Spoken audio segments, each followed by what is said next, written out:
really sorry. I know this sounds disgusting, but I've been sniffing the whole time. I should have done this at the start. In fact, can you edit this and put this at the start? Yeah. I've got a cold. Okay, I woke up with a cold. I'm a bit nasally. This might sound a little bit gross, But you I still can turned up. Yeah, I turned up, and Mhm. you're going to listen to some golden wisdom.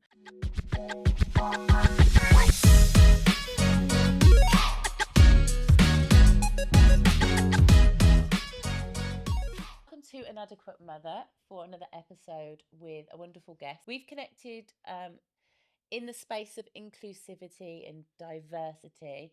And then I got the pleasure of interpreting for her when she was nominated for an award to recognise her incredible work. This is Pamela Aculey. I've pronounced that right. I'm Perfect. so bad at pronunciation. No, perfect. I will get her to explain what it is she's created. But first of all, I want to understand how she got there. And how she got there was by just being a fabulous frigging mother. Like a lot of us, feels inadequate in a world full of like barriers and challenges. And this is definitely an episode for anybody that has maybe considered themselves to be on the spectrum, has maybe thought of their child being on the spectrum, and just obviously some words of wisdom from someone that's been down that road, and also someone that's really doing something to help others. Yeah, let me know what is it like? Where did it start? Where did it begin? Was it with you or with your child? It's really interesting, and it just, what, it makes me smile because whenever I hear like things like, "Oh, here's an inspirational mother" or "a fantastic mother," that's like really lovely accolades and titles. But to be honest with you, it's not like that in real life at We're all. all inadequate. We're all just winging it. 100%, and it does make me laugh because, like, growing up, I wanted to have about 7 children. Yeah, Really? I was so like hyper focused of having like loads and loads and loads and loads of children. I was just so maternal from such a young age. Really? I'm the youngest, and Were I you just from a big family? no. There's only 2 of us, Oh. but my parents come from huge families. But yeah, growing up, I just wanted to have loads of children, and then as I got older, I had a few. Let's just put it politely, rocky relationships. Haven't we all? Yeah, and that completely changed my whole concept on having children. And Why? I was like, I'm not getting married. I'm not having children. I Really? just kind of fell out of love with the whole fantasy of having this huge family. Um, I think because I was just hurt so badly, Mm. and I was worried that what would happen if I had children and that relationship broke down with the father and all the rest. Do you know what I mean? Yeah. And then also growing up, you see these horrible stereotypes, don't you, of like single parent families. And I just thought, I can't do that. I can't be that. I'm Yeah. not even going to entertain that. And then I got together with my now husband, Mhm. and after being together for 3 months, I fell pregnant. Oh, I wow. know, it was super Decision quick. made. Yeah, absolutely. And then it was like, Did you discuss children before? I'm assuming you discussed children before you got. Not really, not really. Does Not that? really, Can not you really. get married and not discuss No, children? do you know what? I think it was slightly different. Just to caveat it, I've known my husband since I was 8 years old. So Okay. we were competitive gymnasts. We went to the same gymnastics club together. Okay. So we grew up together. So we've known each other a very long time. But when we actually decided to get together, I was in this very much stage of like, I want to travel the world, and he went traveling a lot. He's very worldly, and he was like, I'm going to take you to all these places. And I was really excited because up until that point, I'd done everything by the book. Go to school, gone to university, What tick, did you tick, tick. study? So I did marketing and business. Never Brilliant. wanted to go to university, but coming from West African parents, it's kind of like, that's your destiny. There's no other choice. I hate school. Okay, hate's a bit of a strong word. I struggled with concepts of certain aspects of school. University, I was kind of forced to go to. So in my mind, I was like, when I finish university, I'm just going to be free and I could do whatever I want.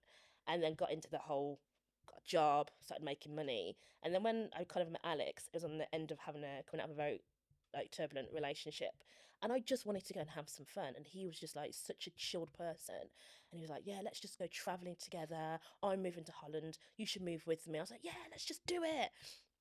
And then moved to Holland for like about a month, and then found out I was pregnant. I was like, oh, okay. Holland's very family orientated, It though, is. isn't it? I'm going there next month. My best friend lives there, Yeah. and I can see how you could, get Yeah. that vibe from So Holland. yeah, so that kind of happened.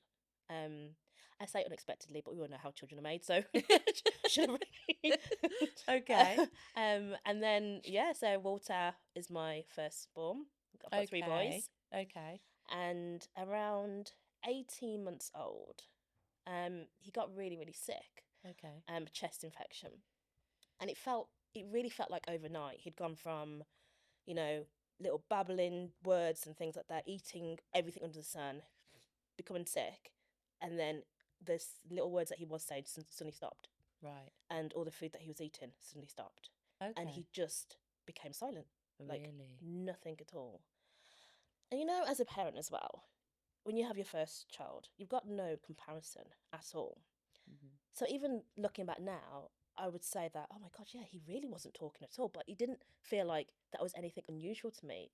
I just assumed that, kids didn't talk until they were like 2 years old or something like that. Well, yeah, I mean, I think everyone's different, aren't they? And everyone Yeah. communicates differently. Yeah. If you're in a deaf family, you wouldn't be talking, you'd be signing or using gestures or Yeah.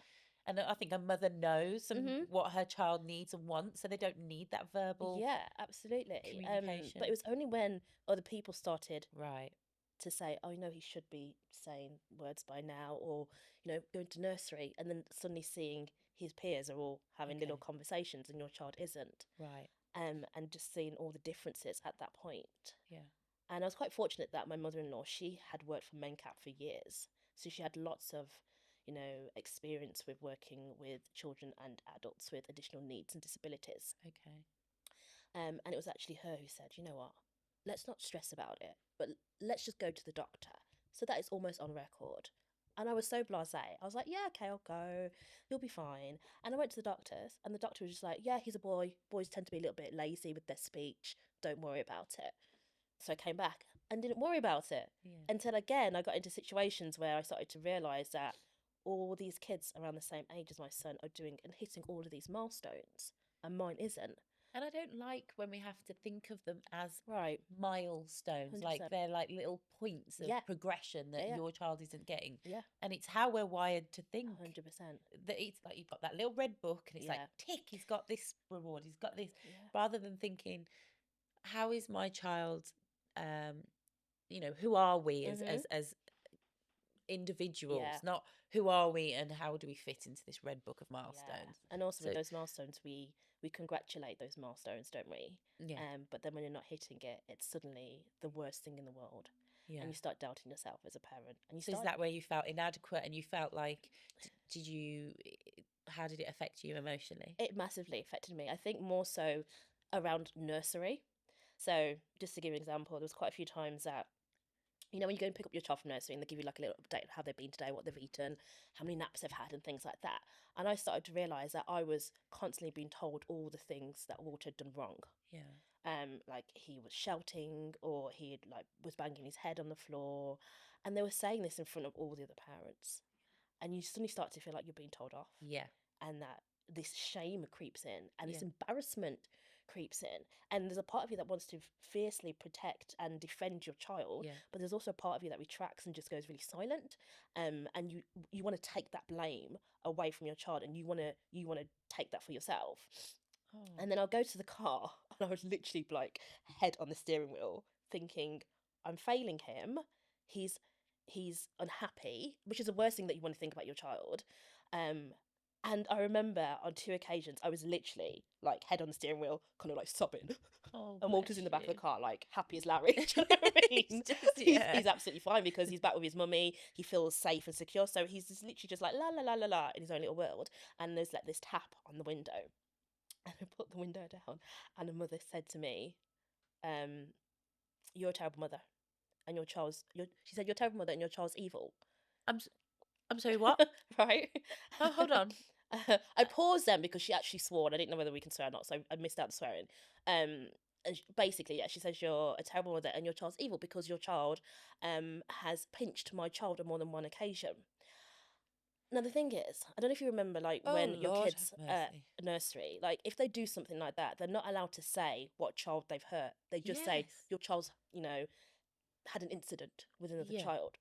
But the difference is that that child could speak and obviously told their mum, Walter pinched me today. So they know who that person is. My child doesn't speak. So I have no idea who he's pinched, when they pinched, how many times they've done it, Or what happened, or or was what it happened, self-defense? or was it self-defense, and also there's a part of you that goes, hang on, let's flip this, because as a parent, to be told that someone's hurt your child, you instantly go into mum bear, don't you? You're like, who the heck has touched my child? But then we don't pause for nuances. We don't pause to think, okay, what was the lead up to that? How was it handled? What is going on? Yeah. Is it happening just a one-off? or was it happening more times? So yeah, she told me that my child was evil, and that I'm a terrible parent, terrible mother, because it's always mother, isn't it? Oh, goodness. And that She wouldn't have said that to a dad no, or a not at father. all, not at all. So that happened a couple of times, two different parents saying, you Okay. know, your child is doing this, and you just feel awful inside because you're just like, this is a 3-year-old. How could you call a 3-year-old evil? Do you know what I mean? How can Yeah, you do that like, using those words? How can you say that you are a terrible mother? I think there are so many things that we just say out with words, and we just think there's no repercussion of it. did you go back and report this No. parent?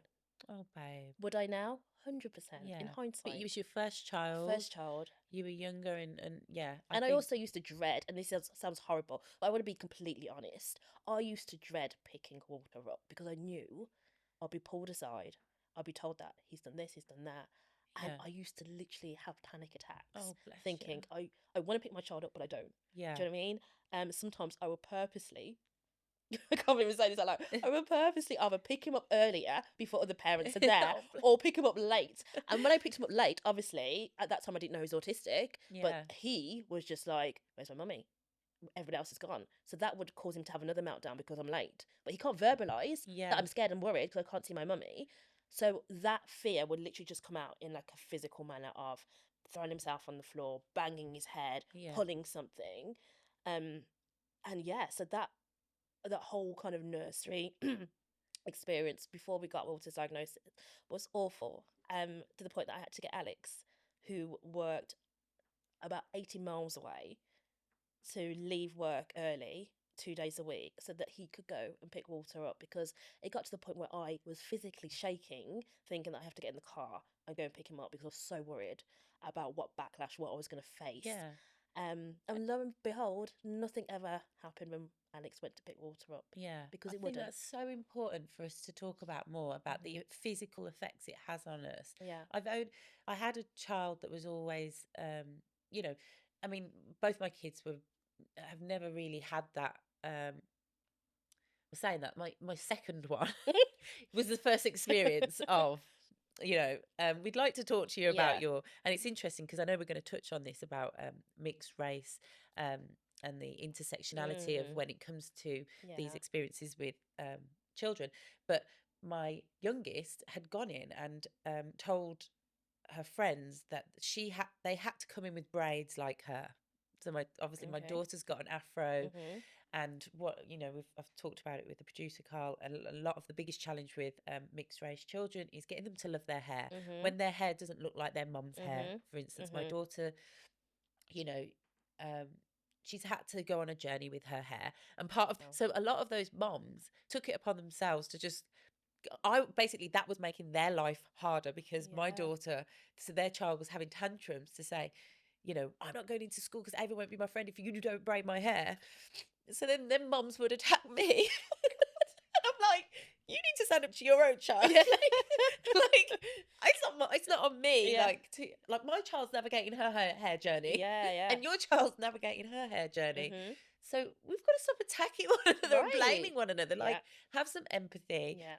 understand the bigger picture. Mhm. Stop tattletaling to teachers or Oh, you're right. passing the buck off to Yeah. like, yeah, 100%. And also, to be clear, like, to have an individual or child who is on the spectrum or has additional needs or has disability, that doesn't give them a pass to be a no, terrible person, to do terrible they things. just need a bit more We understanding, do maybe. need understanding, but unfortunately, we live in a society where we judge first and then we try to understand afterwards. Yeah. And it's like, it almost needs to be the other way around. But we're all wired like that. We're And I all think wired like that. this is why I called the podcast Inadequate Mothers, Yeah. because once we accept we are inadequate, Yeah. we're part of this machine Yeah. that makes us inadequate. Yeah. Once we accept that, Mhm. then we can grow and get better. Yeah. Yeah. So yeah, amazing.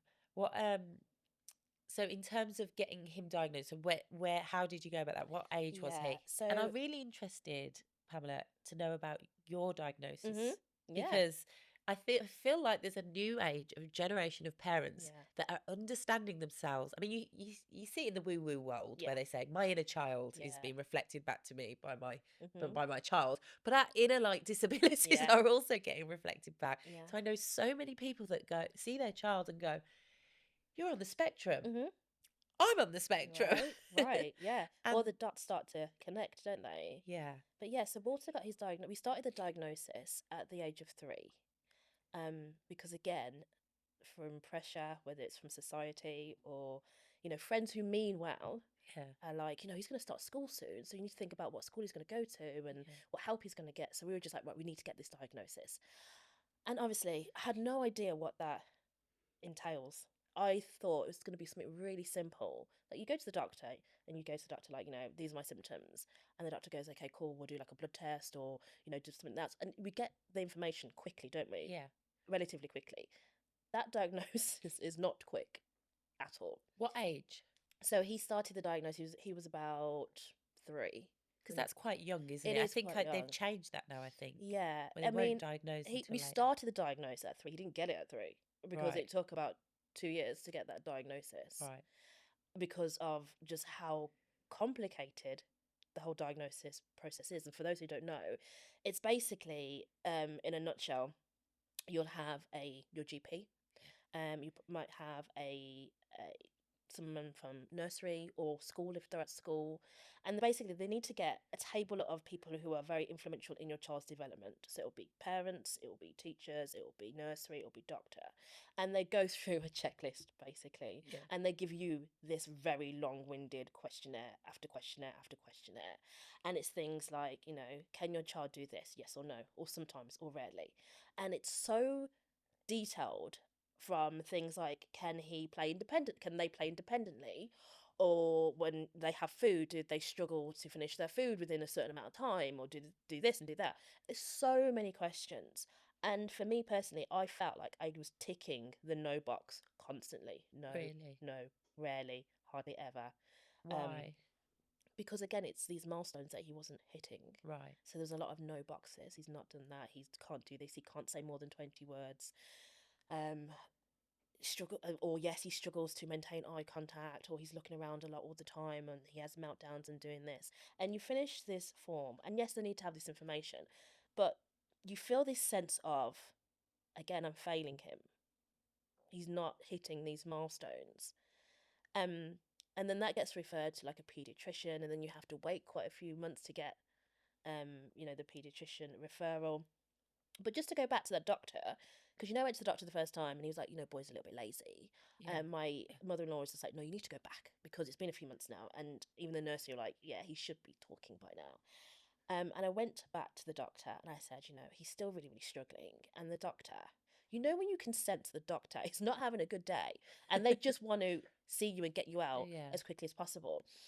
And he was like, okay, so tell me what the kind of things that Walter's struggling with. And I told him. And then he goes, so how are you disciplining him? And I was like, what? It's like, how are you disciplining him? I'm like, well, he's 3 and I'm not, because he's not done anything naughty. I can see he's struggling. And then this was the golden ticket. He was like, how are you? And I went, a bit stressed because I'm trying to get this diagnosis. And he goes, and I'm assuming you're a single parent. And I was like, what? No. Happily was I married? No, we weren't married. But I was like, no, he's got a dad. We live together. What has that got to do? What has how, that got to do? assuming you're a single parent? Yeah. Did you say, can I ask why you're assuming No. that? Would I Again? now? Yes. It's really those moments where you're like, trust me, I relive them in wanna my go head. back. I want to go back and have the conversation with him. I'm so ready to have this articulated, like really powerful conversation with him. I have it in my head often, which is kind of reflects the work that I'm doing now, which we'll touch on. But yeah, he dismissed me again, and I walked out of there, and my mother-in-law was just like, "So is he going to put the diagnosis through?" And I was like, "No," and she was like, "What? What did you say?" And I was like, I literally was sitting there. She was like, Pam, what did you say to him? I was like, I don't even know, but he now thinks I'm a single parent and I've got mental health issues, and he's judging me on my parental skills and how I'm, oh my Lord, reprimanding my 3-year-old son who doesn't speak and he's struggling. And I felt like we'd gone backwards like 10 steps. So Alex was like, I'm going to go. I'm going to go without you, and I'm going to go to the doctor. So we got another appointment. I'd like to just know that my whole time listening to you has just been with my mouth open. Like, of course, like, Yeah. never have I ever. Right. Right, It just sorry, sounds, it carry on. sounds so How long ago was this? ridiculous. So realistically, that's not long, is it? No, so what, Walter's 11 now, so we're talking probably about like 7 years ago, something like that. Sorry, continue. So Alex, my husband, he was like, I'm gonna go. Because he was just like, I want to see what this doctor's about and why he's asking you these questions. And will he ask me similar questions? And I think we can all guess what happened. That referral got put through on that day. And there was a part of me that was just like, finally, yes. And another part was just like, could you imagine if I was a single parent? There's no shame in that at all. Oh, babe. But could you imagine? So And this this, is yeah, why when we talk about neurodiversity, when we talk about autism, and I'm very vocal about the intersectionality and when it comes to race, and I get so much backlash from people going, why do you need to make it about race? It's because of this very reason. Because there are so many children who are black, brown, mixed race, who are not getting the diagnosis that they really need, because we know that intervention is so important at an early age. They're not getting it. And then they're being labelled as being difficult, they're being labelled as being aggressive. And they've been tarnished with this stereotype. If they do come from a single parent home as well, it's because of that. And this is why we have to talk about race. yeah. There's so many people in my life that I'm just like so excited to hear Mm-hmm. what we're talking about now, because not only are they going through what you have gone through, they are single parents, so they Mm-hmm. don't have the husband to go in Yeah. and back them up. They are fighting that battle on their own, Yeah. and they're questioning themselves, and they're feeling inadequate, Yeah. and they're feeling like, well, maybe it is because I'm a single parent. Maybe it is because I struggled with my Yeah. mental health. Or I didn't discipline them enough. Or Yeah. yeah, all of these maybes. And I think also, like we just touched on, because back 20 years ago, women weren't getting Yeah. diagnosed. And then as a result of that Mm. misdiagnosis, caused some mental health Yeah. issues. Because Yeah. if it's very simple, if you have in terms of how we absorb the world, Mhm. process the world cognitively, Mhm. if we don't do that in a way that enriches ourselves Mhm. and allows us to connect with the world, we are going to have some mental health issues. 100%. So we are part of a generation that has been failed to be understood in Mhm. terms of women, where Mhm. we cognitively needed something Yeah. different in terms of environment. Yeah. It wasn't given to us. You've developed some mental health issues. And now, on top of like having to deal with those mental health issues, you've got to then fight for your child Right. and not being taken seriously because on your file Yeah. you've got some mental health issues, Yeah. when really you should have a diagnosis Yeah. similar to maybe your child. Yeah. So Yeah. is that something that you can relate to? Is it? Yeah. 100%. I mean, we've we got Walter's referral to the pediatrician. Again, this is another battle. I think there's not a lot of people that talk about the actual stages of getting the diagnosis. Right. It is long, and we kept getting pushback. We kept getting appointments, and then they got cancelled last minute, and then you have to wait another 6 months or 3 months to get another appointment. And we finally got the diagnosis, and I think because at that point we were just so tired. And again, going back to this is our first child, we had don't know what the expectations were. We were just kind of like winging it, hoping for the best. But in our hearts, we were just like, when he gets this diagnosis, everything's going to be magical. We're going to get the help. We're going to have that roadmap. It's going to be crystal clear. Do you know what I mean? All these Oh, issues are going to go. And we literally were like hoping ourselves up, oh. waiting. Because it's such a battle, isn't it? So when you 100%. go at Yeah. something for so long, you think, when I get there. Yeah. And also, we had this pressure of like, we need to decide what school he's going into. And like, we just, everything just felt like this massive weight. But when we get this diagnosed, that weight is going to lift. And I'm assuming it didn't. No. I mean, you get this letter, and it can be very heavily jargoned as well with Yeah. medical language. But it basically said that your child's an autism spectrum disorder. He's got complex needs. He's also got sensory processing disorder as well. So he really struggles. His brain struggles to receive information through his senses when it comes to smell and noise and all the rest of it. I read all that, but I was like, it doesn't matter because he's got his diagnosis, yippee. And then there's this leaflet, and it did make me laugh because this leaflet came through of this kind of like joyful family together embracing each other. And me and Alex were just like, that's not me. First of all, the whole family's white. Yeah. And I was just like, that's not us. But it doesn't matter because look how happy they are. They've got this diagnosis. And then it's actually the hard work began because it's like you got the diagnosis, you got the leaflet of the very happy family embracing each other, and then it's kind of like off you pop, work it out yourself. It's like, where'd you go? I was Yeah. waiting for the call this number or speak to this person, or do you know what I mean? I was like, what? So in terms of ethnicity, would you say that that is a case of you? It's less talked about maybe in the community. I'm Yeah. just thinking back to, I don't know if you heard of the NBCC Awards. Yeah, that's when I first saw you signing. That's right. Yes, Yeah. that's where we first met. Yeah. Yeah. And did you go to last year's one where Yes. with Richard Blackwood Yeah. and his opening comments About slapping it out. Yeah. Yeah.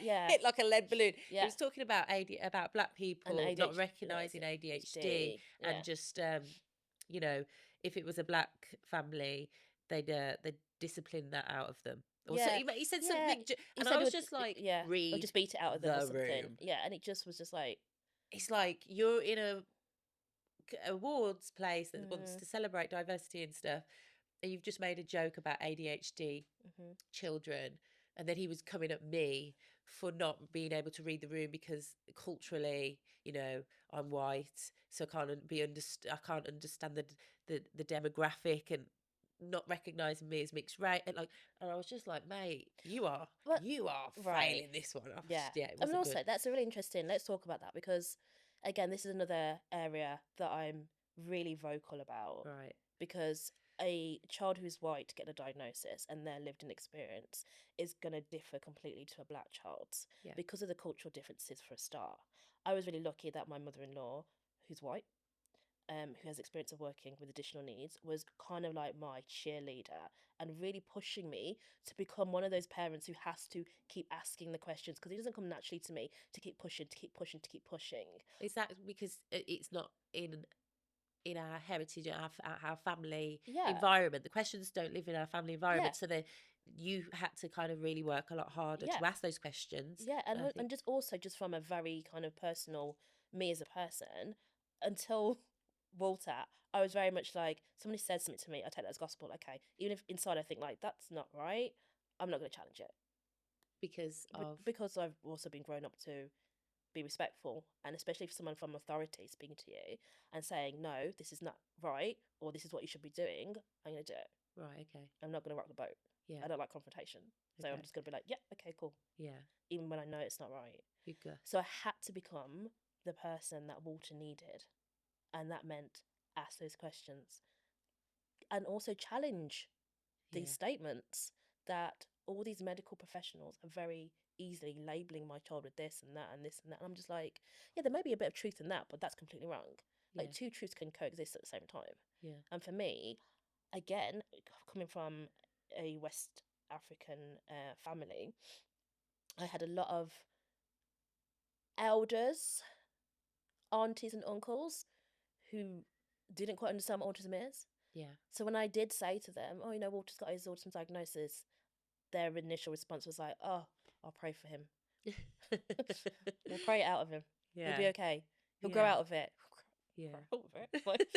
Okay. And that is hard when you haven't got the support of your family. Yeah. I think, we're talking about mixed, blended families and things like this. I know I've got a few people in my life that they are battling with that cultural lack of understanding. Yeah. You see it in the Asian community as well. I interpreted something where they were trying to promote dementia awareness in Asian communities, because doctors will just be like, you're fine, you all look after each other, you look after your elders. So they don't get access to any of the dementia services or dementia programs. And it's, they've got religious understandings tied to dementia. Absolutely. And they may not even have the word for autism in their native tongue at all. And I know that's quite apparent in a lot of African countries. Like, the word autism doesn't exist. So the nearest thing they can place to it is mental health issues. Or demons. Or demons. Demons, yeah. Let's just throw it out there. Yeah, absolutely. So when you are also challenging and navigating the complexities of getting your child's diagnosis, and you're battling with nurseries and schools, and I use the word battling because I feel like that's what it really is. It is this battle, and on that battle you have to start, you feel like you're like this solo soldier on your own, but then as you start moving through it, you start finding your own soldiers who come along with you, and you find them in the most unexpected places. Where do you find them, and have you got a community of mums now? Okay. I'd love to know that. Yeah, I think it's one of those things where I could have chosen not to tell anybody that my child's autistic. Yeah. I completely understand why some people choose not to, because of the fear, the judgment, the stereotypes. But for me, I was just like, I need to tell people so that I can find people who are also going through this, and I could be really selfish and say, how are you doing this? Because it's not only affecting your child, it's affecting you, it's affecting your marriage, your relationship. Do you know what I mean? It kind of filters into every aspect of your life. So I just literally started writing about it because that's my only way of knowing. I'm quite a introverted person, so things like putting myself out there publicly, like in physical spaces, I find it really daunting, which now I know is also part of my neurodiverse, like, do you know what I mean? Yeah. Because I literally just panic Oh, bless in you. certain places. But for me, how I can really be honest and open, I've always found writing to be the way. Okay. So I literally just started on my Facebook page, just writing about these little instances that had happened, whether it was just like, being in the doctors or at school, or, do you know what I mean? Supermarkets, Walter having a meltdown in the supermarket and people walking past me tutting, because he's literally thrown himself on the floor, and they're just like eyeballing me as if just Judging. judgy, really, And really that's it. judgy. You can feel that energy. Somebody doesn't even have to eyeball you. You Yeah. you feel it within yourself. And I think again, that's with the inadequate mother. I'm like, I want us to acknowledge the feelings that are conditioned within us without even people Mm, interacting with us. It's just yeah. in us, Yeah, yeah, and yeah.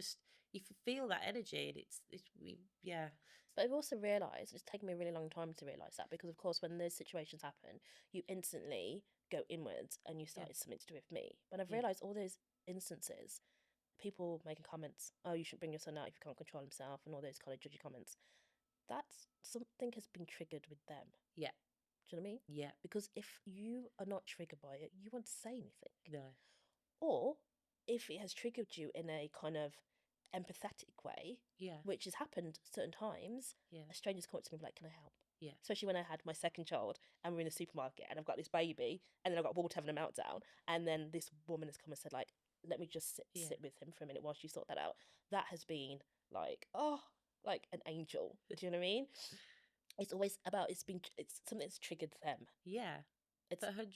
you know what I mean? Because it's just like, and also, that is a human being that you can see is struggling. Yeah, When have we lost the understanding and empathy and kindness? Why is that completely been dismissed and we've replaced it with judgment and yeah, stereotypes and bias and fear? Because that's what it is as well. yeah. It makes no sense to me at all.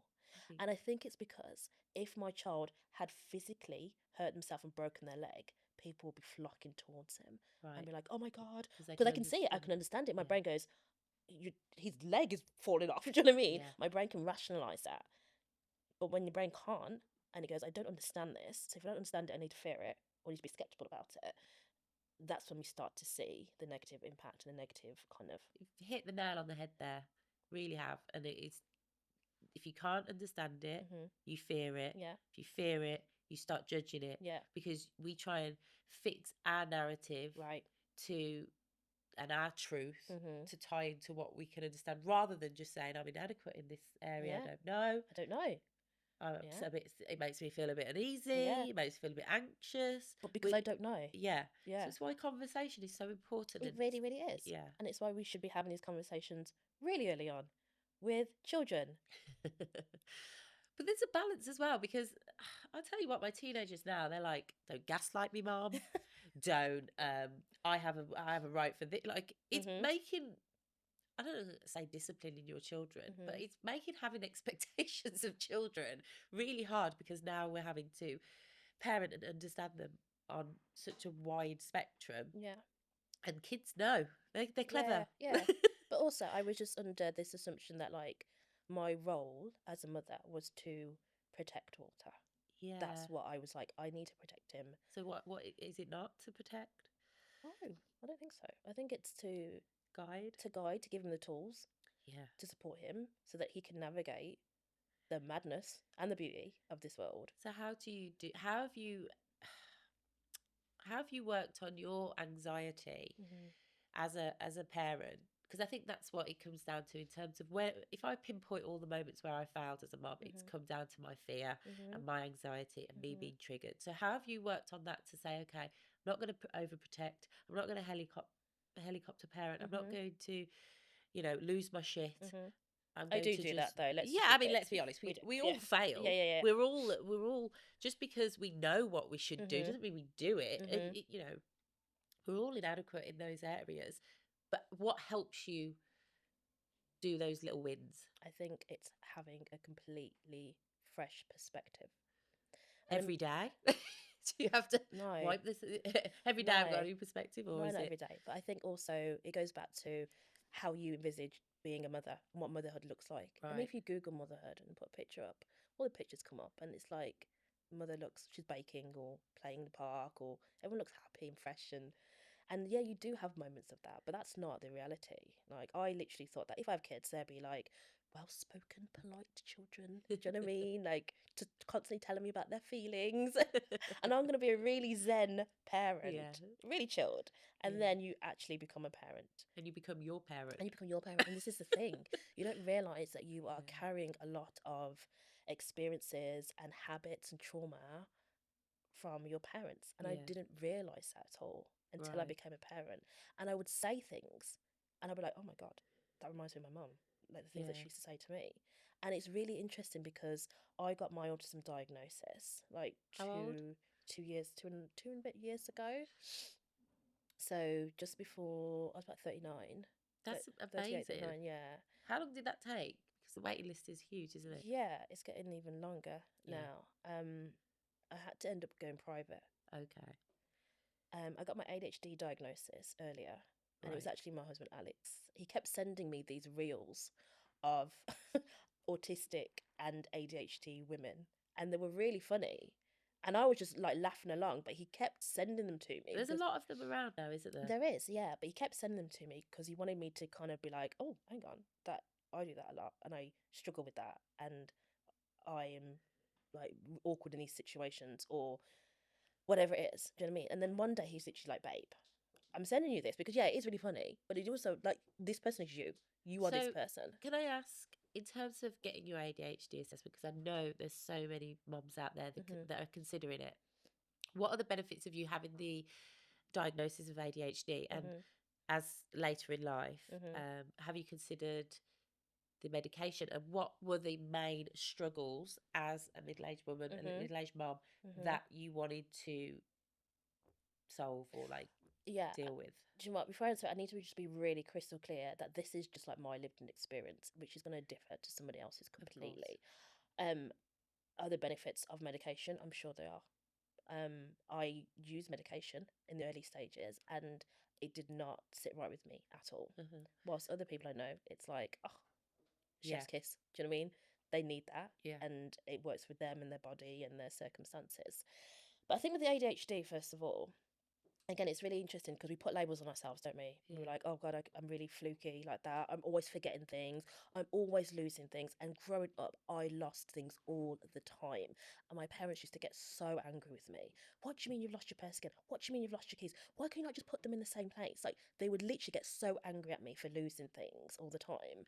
And that instilled so much panic in me that before I would leave the house, I started having like these OCD traits where I'm just like, okay, I've got this, I've got that, da, da, da, da, and I would overcompensate so much that I would end up being late to things. So that became a new narrative. Pam's always late, she's never on yeah. time. Or Pam is so early that she's turned up a day early, which is what I do as well.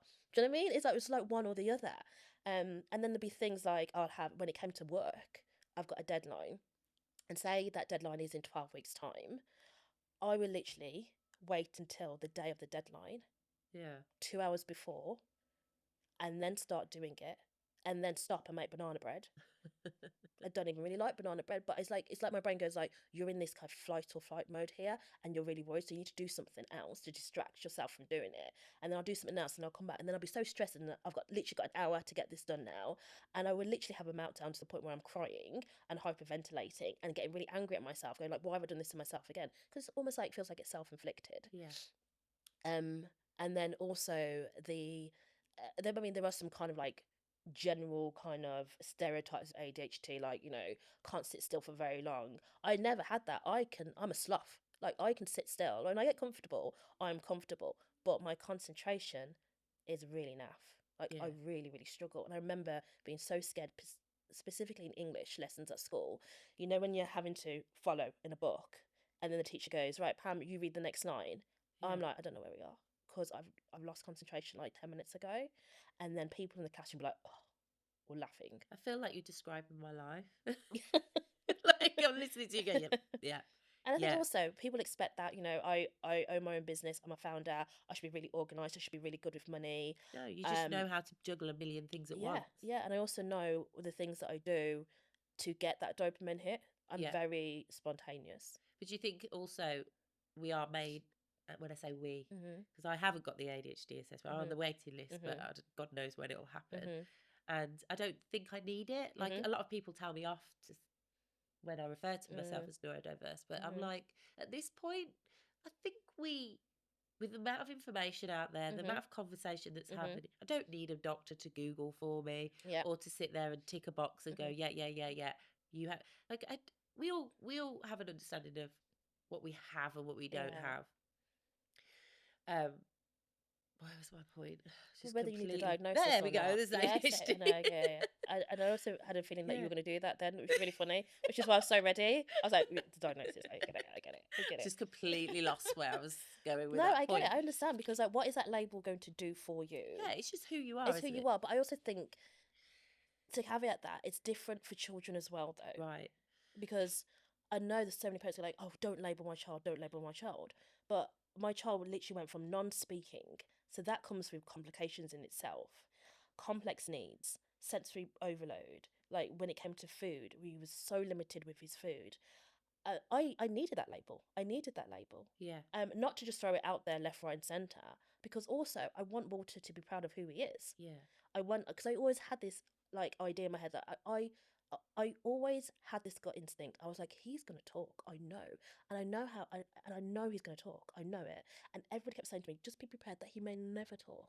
Can he talk? Yeah, he doesn't shut up ever, ever. But I literally love had that. this thing, and it was because of one day. Walter's always had an infatuation with books. He couldn't read the books, obviously, Right. but he would go and get the same book every single day and bring it open to me at the same page every single day. And I just assumed that he wanted me to read the story again for the 10th time that day. So I would start reading, and then he would throw the book on the floor and start crying. And I was like, dude, what is going? I don't understand. And he kept doing this over and over and over for weeks and weeks and weeks, until one day I literally paused long enough to look at the page that he kept bringing to me. And on that page was a little boy drinking water. And I was like, is he trying to tell me he wants a drink? And he was. This is exactly what he was doing. And then I realised he would go and get another book, and it had a picture of a bathroom and a toilet. And I was like, oh God, he needs the toilet. Or he wants to go to the park. So he was using pictures and imagery as a way of communicating his needs. And that has always stuck with me. So when people are saying like he may not communicate, I was like, he may not communicate verbally, but he's found his own way to communicate with me. And that just shows how clever Right? he was to be able to remember what page, what picture is in which book, because I imagine you had lots of books. And that's a power and a gift that we as a society are not utilising or understanding. Right. And he's showing it you. And he was like 4 years old at this point. Wow. And I was like, my mind was blown. I was like, oh my days, like this is incredible, because we can't see told of all the things a person can't do. Yeah. Especially if they're from a certain demographic or has additional needs. And I was like, but he's just shown me what he can do. Like, we keep hearing this phrase like think outside the box, but when I look at Walter, I'm like, there is no box for Walter. Do you know what I mean? At all. And I love that about him. And that's why I started creating my own children's books, because I thought, if he's doing that with just generic everyday books, imagine if he can find a book where the character looks like him and the story is about our lives. Like, could you imagine the inspiration and the encouragement that's going to give him? So I was so excited. I was like, I'm going to go find these books. Could I find a single one that had a black, brown, mixed heritage, autistic main character in there? I found one. Really? One, and it was in the States. And we bought it because I was like, well, if that's all we got, we'll get it. And no disrespect at all, but the story is very heavily based on the social side of the character can't go to the toilet on their own, and the character can't do this, and the character can't do that. I was like, well, this isn't inspiring. Do you know what I mean? I know this, and I get it from a knowledge point. I think it's important to have books that explains people's lived-in experiences and their challenges, but I also want to know what their strengths are, what their joy is, what are the things that make them spark. Like, I want the children's books that have a character like my son to sit confidently next to the dinosaur books that we have a million of, and the fairy books and everything else, because fundamentally it is a children's book, and it should be inspiring, it should spark curiosity, it should be funny, it should, all of these things. Yeah. And that's when I was just like, I've got to write my own. Okay, so I need to see this book. You've bought one here. Yeah. Let me show. Let me see. Yeah. So I wrote this first book, which is Buster Finds His Beat. Okay. Character basically looked like water when he was younger, like Love big it. hair and freckles. And it's about this character Buster has to wear ear defenders because of certain noise that causes him a lot of anxiety. But also Buster loves music. So he actually uses music as like a kind of coping mechanism and things like that. So I wanted to have a story that shows you some of the realistic noises that could really be a trigger for Buster, but also how he can use his own coping mechanism when it comes to, music and tapping and breathing and dancing and all these things as well. And the story shows that one day he's out shopping and he forgets his ear defenders. So he has to find his own way of using the noises in the supermarkets to actually work in his favour. Right. Okay. So I wrote the book, and then I was just like, yay, it has a mixed heritage autistic boy, but we need to go a bit more further than that. Do you know what I mean? Oh. And I was like, but how could this book literally come to life? How could we put this under the eyes of a child who doesn't speak or has communication needs, and they could still understand the story based on the imagery? Because does Walter read? Has he got an? But now he does. Yeah. Now he does. Yeah, now he does. But at the time, he was so infatuated with his tablet or computer games, anything that was in real time, anything visual with sound, which kind of makes sense. Yeah. Do you know what I mean? You're a visual processor. I'm dyslexic. Yeah. We don't, the deaf community, they're like, oh, words. Yeah. Boring. So I was like, I want to bring this book to life. Yeah. I remember growing up with, pop-up books. Yeah. Yeah. And back in the day, we were like, oh my God, what wizardry is this? Do you know what I mean? It's like the book pops up. But our brains, our neurodiverse brains, would look at those pages and literally be able to build it. We could literally. I was so crafty. Yeah, same here. I was just like, that's incredible. Could you imagine if you could do this and do that and do that? Exactly. And I was like, I want to bring this book to life, but not in a pop-up kind of way. Okay. But use what we have in this day and age, which is technology. Okay. And show that technology can be used for good. Okay. And it can actually break down the barriers that so many books create for children with different learning styles. So what did you do? So I created an app using augmented reality. So augmented reality, for those who don't know, is basically taking something digital, printed material, and what's on that printed material will literally come to life right before your eyes. Okay. So a few years ago, there was this kind of crave for Pokemon Go. Do you remember? Yeah, I think so. Yeah, so basically you could get your phone and go around your living room and you could see like a Pokemon pop up in front of you. So that's augmented reality. It's blending the real world and virtual worlds together, but you still have your natural surroundings. So unlike VR with a headset, you're 100% in a virtual experience. Augmented reality is that you're seeing things, but you can still look around and see your ceiling. And so is it a QR code or is it? So it comes with the QR code, and basically, have you seen this before? Yeah, but not in real life. I mean, I've not touched one, but I've seen videos and stuff. Yeah. So basically, should we show you? Yes. Yeah. Let's. So you. Can we get a close up on this, please, Carl? Yeah. Can we see it moving? Yeah. Amazing. Yeah. Oh my goodness. So all the pages have got a level of interactivity in there. Oh, sorry. So that just draws him in. Yeah. So it's all interactive. So you can actually, for example, when you scan this page, you'll see the tap pop out, and you can touch the tap on your screen and the water comes out. Yeah. And there's music in there, and there's games in there. So it's literally taking what's printed and bringing it into life so you can interact with it. And we've written the story in a way that if a child struggles to read books in the traditional sense with the words, they can still have an understanding because the character comes to life. You can see the character move or jump or talk or wave or dance or whatever it is.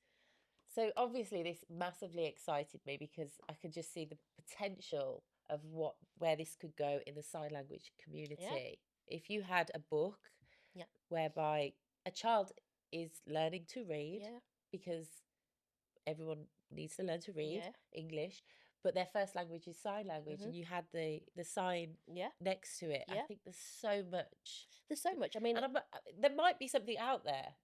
I think augmented reality has been out there for a very, very long time, but it's mainly been like within the gaming industry, and it's kind of one of those technologies that hasn't until recently been utilized to its fullest.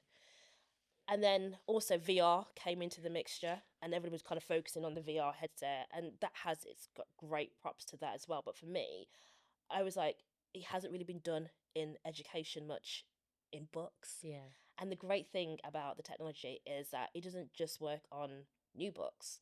We could take a Old Beatrice books. Potter book if we wanted, You or just if we had the rights to it, obviously. you'd have So to ask Enid whether the Blyton book and was things. published like 50 years ago or 5 days ago, it doesn't matter because we just overlay 100%. it with the technology. So you don't have to change the actual printed book. We could just add additional features because it's all digital. So we Right. create what happens.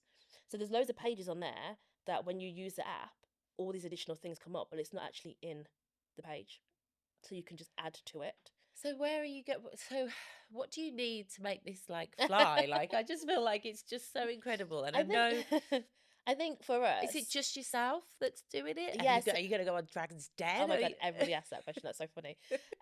So it's myself and my husband, Yeah. Alex. Alex is a graphic designer, product designer. So he does a lot of the designing element of it. He's also a bit of a tech geek as well, so that obviously That helps. helps. So it's literally the two of us, and we've got a team of developers who are great. But I think what we've realised is that when we started creating these books, obviously our vision was just like, neurodiverse children because they are constantly overlooked when it comes to pretty much everything. Yeah. And we were like, they deserve to lead the stories, be in the stories, and see themselves in the stories. And then we started working with schools, and then we started to realise, this is like applicable to all children, whether they're on the spectrum or not. It's really, really interesting to see the feedback from children who are not on the spectrum interact with the book and how easy they use the technology because they're so used to tablets and technology. And you can take a complex situation, a complex condition like autism, and break it down in a way that is really easy for children to understand because autism is complex. We know it is. This is why it's a spectrum condition, and Yeah. it can differ depending on gender and race, and We can't box it we in, can't box it and we're in. built for boxes. So if you're trying to explain what autism is to a 5-year-old, it's going to be really difficult for them to gauge what that is. But if you show them that this character in the book is autistic and he loves playing the drums, and they're like, well, I love playing the drums. Yeah, there's the similarities there. But there's certain noises, like if a balloon pops, that causes them a lot of anxiety. And they go, oh, but I don't like balloons popping. Again, it's a similarity. So you could have two children, one autistic, one's not, but you can actually start to find common ground. And they Right. start to understand that if there's a child in their class who may struggle with certain things, they now understand and they now have empathy, which is what I love more than anything. Yeah. Because my 6-year-old, he's not autistic, so I've got 3 boys. Walter's autistic, Stanley's ADHD, going through his autism diagnosis at the Right. moment, and then Hugo, God knows with him, I don't know what flavour he is at the moment, but at the moment he isn't any. But he would literally come back to me and be like, Mum, the fire alarm went off at school today, and my friend, let's just call him Tom, got really scared and threw himself on the floor and started crying and banging his head. Now he's seen Walter do that. He's been exposed to that. He knows about autism. So his instant reaction isn't to stare, isn't to call names, isn't to be fearful of it. And I asked him, what did you do? And he goes, I put my coat over him because I know that maybe he won't want me to give him a hug. Oh. So I put my coat over him and then give him a hug. So there's like a barrier between them. And he's Oh. learned that. He's learned that from It's Walter. But just Walter doesn't want to be touched all the time. But Walter will want a hug, but he'll want you to put a blanket over him first and then hug him. It's the sensory needs and the sensory overload and things like that. And at the age of 6, he understands that, and he doesn't see it as anything kind of like weird. He just sees it as like, I know what to do. yeah. I actually want to help because I know what to do, and that's really empowering for a 6-year-old to know Yeah. that I can help. Or there's other times, another child's had a meltdown, and I said, "What did you do?" And he goes, "I just gave them some space because I know that's what they need at the moment." And it's like a 6-year-old knows this, but then Yeah. a 46-year-old in a supermarket is tutting at me This or is just tutting at my yeah. child, and that's really powerful. And that's a narrative that I want to put out there. That like, if we all take the time to just listen to other people's experiences, not judge them, and also be able to reflect and be like, you know what, I've got some biases because we all have. Let's not Yeah. get it twisted. But I'm willing to overcome those and learn and show empathy and kindness. Because when we start with that mentality and we see something that feels a little bit alien to us, our brain won't go from that's weird, that's fearful. It'll go from, okay, how can I help this person? Uh-huh. I think everything that you're saying is just, oh, just it's in my heart for so long, and everything that you're, and I hope to God that you um, get this message out there. I think you should connect with a group called Alfie, and they're about Alliance. They're massively campaigning for the education system to be more inclusive rather than Amazing. separate, because what we tend to do, like, these schools are closing down and they'll have a separate department, and they'll be off there in these mainstream schools, and what that is doing is basically not allowing the mainstream schools to understand them, or them not to understand them, and then it's just creating a society that doesn't understand each other. And what you've described is your wonderful son that was not only empowered by the ability to help another boy, because let's face it, I mean, obviously maths, history, things like that, it's really important, but the reality is AI is kind of kicking in, and computers are going to do quite a lot of shit. So our ability to be able to understand one another is quite pressing. It's quite important. It's so important. And I think we've also got it a little bit twisted because, those subjects, don't get me wrong, are important. But then also there are people who are naturally excel at maths, excel at history, excel at geography. I think those people have a responsibility, and mother, like myself, who has very academic kids, and I feel like I have a responsibility to almost, and this is why I've called it Inadequate Mother, because my kids are so high achievers, because I'm constantly going, they're a credit to you, Hayley, they're a credit, and I'm like, we've got to stop that. That is just creating the separation even more, like, oh, my kid's done this, my kid's done that, well done, and then you have these parents going, like, no, let's stop that. Let's all huddle together and let's all be responsible for one another and understanding one another, and not, I feel really strongly about mothers taking a bit more responsibility to how we, for instance, when my child, who is a high achiever, has a friend, or no, say they've got someone in their life that has special needs and will have tantrums, and I'm like, okay, well, they've gifted you the opportunity for you to practice patience. Now, you might think that you going to school and being able to learn maths is a wonderful thing, but I'm telling you now, that instance when you were having when you were having to manage their tantrum, that is a more learnable point. And you having to practice patience, because patience doesn't exist anymore. Everything's so fast. We're losing our ability to be patient. So these children that show these behaviors that require patience, in my eyes, are a gift, and that are sent here to give us what we're lacking. It's really interesting. I get that. I do. I think also that we are so quick to congratulate grades and those kind of achievements, but then we're not quick to congratulate the non-academic achievement. And there is space for both. Like, in my eyes, like, I've got my middle child who's incredibly creative. Like, his drawing at the age of 7, 8 is just ridiculous. Like, but then he will struggle with other things. But Walter, funny enough, not to go into stereotypes, but he is actually really good at maths.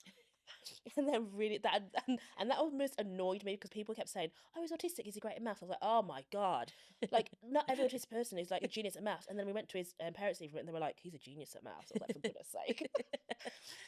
But I think, like, the two can exist at the same time. You can have a great person who's very academic and another person who's very creative, but fundamentally what you've just said, whether you're academic or creative, you have to learn how to work with people. You have to learn how to respect and empathy and understand and lead, and also encourage and have that diversity of thought, because whether you're a great mathematician, there is going to come a point where you're going to have to work with other people who are not like you, who don't think like you. And it's really important that we teach those skills at a very young age as well, and teach one another. Children that it's okay to fail as well. It's fine, because inadequate mothers, me and you, we fail a lot of the times. This competition nature that we have in us, and I understand. It's just thrive. Like, honestly, I listen to my people around me and they're like, oh, so and so got this, or so and so, and I'm like, how is this still? It's just so problematic. I think we can be like, okay, so and so's and that, brilliant, great, I'm really happy for you, but that's not the be all and end all. It's not going to get you happiness. It's like, it's fine if you want to really shout from the rooftop that my child is amazing, get left, like everything under the sun. That's fine. That's their journey. That's their life. I'm like, I don't mind that, if I'm being honest with you, because it doesn't really affect me.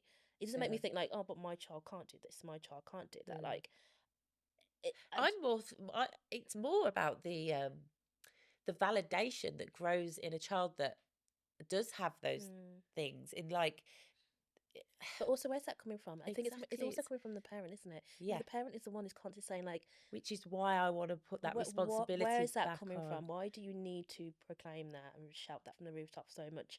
Yeah, there's an element that you're super proud of your child. Great, of course you are. But also, why do you feel the need to keep? Where's that coming from? That's what I'm interested in. I could hands down say that as a single mom who was very young, I felt this sense of relief that my children were hitting the milestones and people were going, she's amazing, because it also automatically made me feel less inadequate because I was young and I had a really Yeah. problematic life Mhm. circumstance. Um, but it shouldn't. It really shouldn't. And you know, um, because my heart does go out to people, single moms Mhm. especially. Mhm. Like you said, you were assumed to be a single mom, and it is. You just feel this constant judgment that it almost felt like a free pass Mm. because I got to relax a bit more because my child was hitting those. And I just think if I was in that circumstance and my child wasn't, Mhm. I don't know if I'd have survived. I'll be honest. Like, Yeah. so my heart goes out to all mothers, and I hope that this episode has brought moms into a place where they can just feel community and connection, because fundamentally that's where It we need is. to grow. And also, I would just also want to shout out all the single parents and all the single mothers, because if someone was, now with what I've gone through and what I know, if someone was to say to me, "Oh, I assume that you're a single parent," I'm actually going to take that as a huge positive, because I'll be like, "You think I could do all of this on my own?" Like, it is hands off to all the mothers, all the Yeah. parents, but also those single mothers who are literally taking the world on both their shoulders and trying to do it with grace and a smile on their face, because Yeah. it is so hard. But at the same time, if anyone can do it, you can Yeah, I do would it. love to do another episode if anyone does want to offload Mhm. or kind of say where they're at in terms of how they feel about the whole process, because I know from experience with people in my life that the whole process has took them on a journey, Yeah, and they've had to really look within themselves and they've had to fight that fight yeah, maybe on their own, and they might just need a bit of motivation to keep going, or they might just need a bit of validation, yeah. or a bit of, They just need to be heard as well. yeah. So if there's anyone out there that wants to connect, what's your Instagram called? Yeah, it's just underscore like underscore me underscore stories. Just like me stories with a lot of Lots underscores. of underscores, because again, there's the ADHD. I'm Hayley Brown and Co, because it can't just be me. It has to be a co. It has to And I just need be a loads of corporation underscores. next to Yeah. Hayley Brown and underscore co.